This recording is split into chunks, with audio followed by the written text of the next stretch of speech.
What's going on, everybody? What's going on? This is going to be part 2 to the first message about the reflection and the shadows and divine counterparts, intuition, etc. So in the previous video, we were talking about how our darkness is where our power is and where our power lies.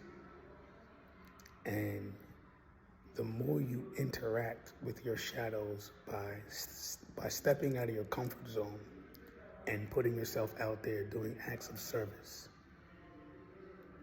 not only will you learn new things about yourself that'll add on to what it is you already know.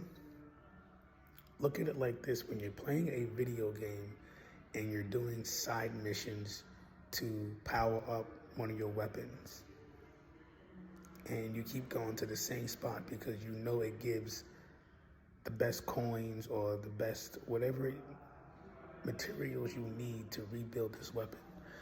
Now, going back to an old shadow, it's okay. But when you begin to elevate, expand, and grow, you cannot use old magic on new missions. It doesn't work. It doesn't work. All it does is it keeps you stuck and stagnant. This is where your intuition comes in, and you allow your gut, which is one of your brains, to guide you on where your next destination is. And we're going to share something with you that helped us out a lot by listening to our intuition. We were going into a moon phase of Libra, and its intuition was telling us this is the moon phase you need to fast, because Libra is all about balance and unity. So this is why it's very important to study astrology, because every constellation is a part of your body. The head is Aries, neck is Taurus, feet is Pisces, Libra is your kidneys, and so forth. So when you are fasting and doing what it is you need to do during these moon phases, not only are you doing the inner work, you're creating balance within yourself and the universe around you. What's going on inside of you always happens outside of you. You see what I'm saying? So when you do the inner work, it's going to happen outside of you.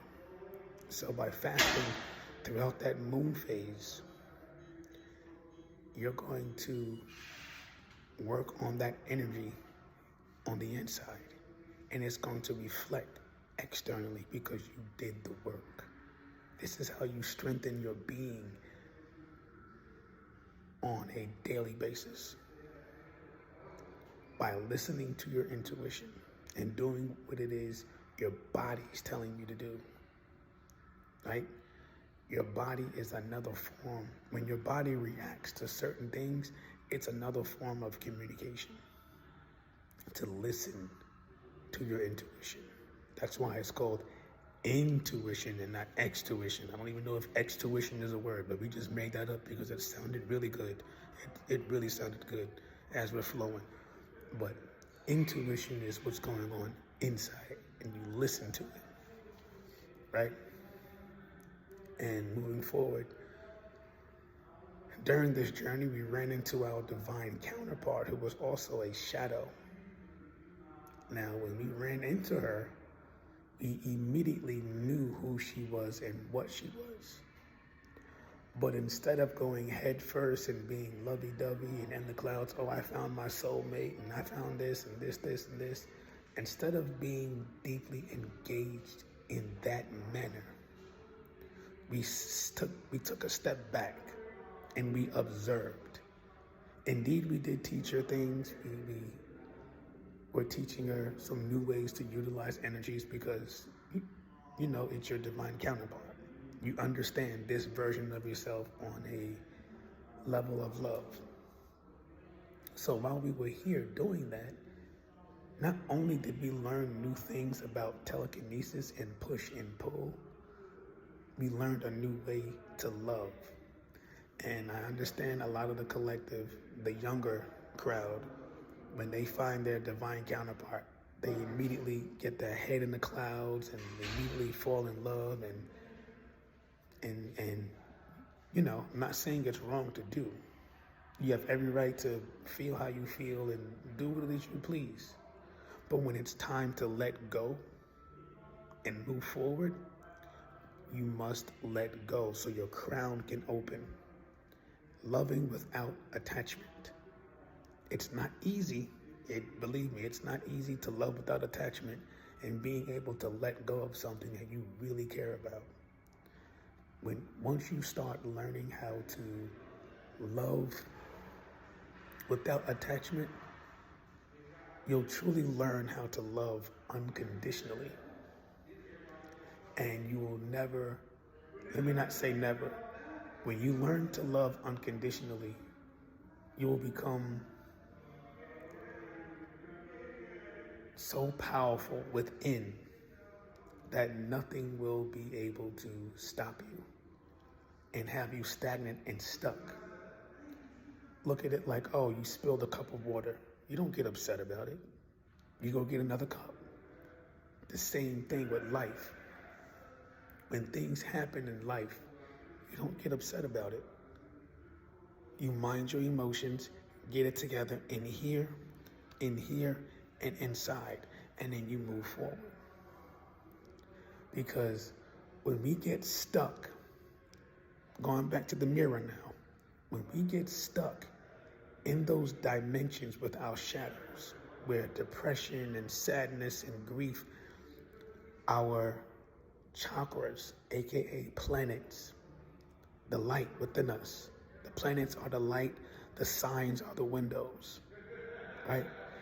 When we get stuck, so does our energy and so does our universe. It becomes stuck because we're stuck. And what happens on the external, everything else becomes stuck. It's reacting the way you're reacting because everything inside is happening that way. When you get yourself together internally and get your planets rotating in the correct way that they're supposed to be rotating, and you're no longer allowing your shadows to consume you with darkness, and you're balancing out the light and dark within yourself, everything, all that work that you are putting in on the inside is going to reflect on the outside.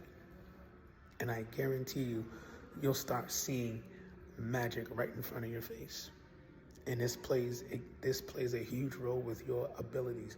The more you do the work on the inside, balancing light and dark, not just setting up a camera because you figured out how to do something new.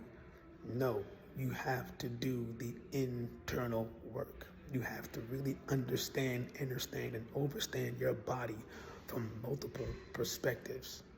Understand your environment, which is your body. Understanding, understanding, and overstanding that this plane of existence that you're on is your body. Understanding and overstanding that when you look up at the sky, you're not just seeing a sky, you're seeing the top of your skull. This dome is the top of your skull. You're navigating through your own subconscious every single day in the physical. But when you sleep, you're navigating through your subconscious in the spiritual. Every day, you are walking through your subconscious mind. Everything that you're thinking, everything that you have going on in your head is playing out in front of you, literally. And the more you tap into this and you focus on what it is that you're doing, and you're being more mindful and you're being more aware of what it is you're doing, you'll realize, yo, we are doing this. This is us that's doing this. Telekinesis, pyrokinesis, all that stuff is baby stuff compared to what you could really, really do. Half the stuff you can't even post online because you know what time it is. You know what I'm saying? Like, you know what time it is. Not saying that stuff isn't fun. But if you want to get better at it, study yourself and your movements. Study your energy, like it's the last thing you're doing on this planet. Study yourself. Self-mastery is what it's all about. Studying your movements, your patterns, your behavior, and who you are as an individual. This is what it's all about.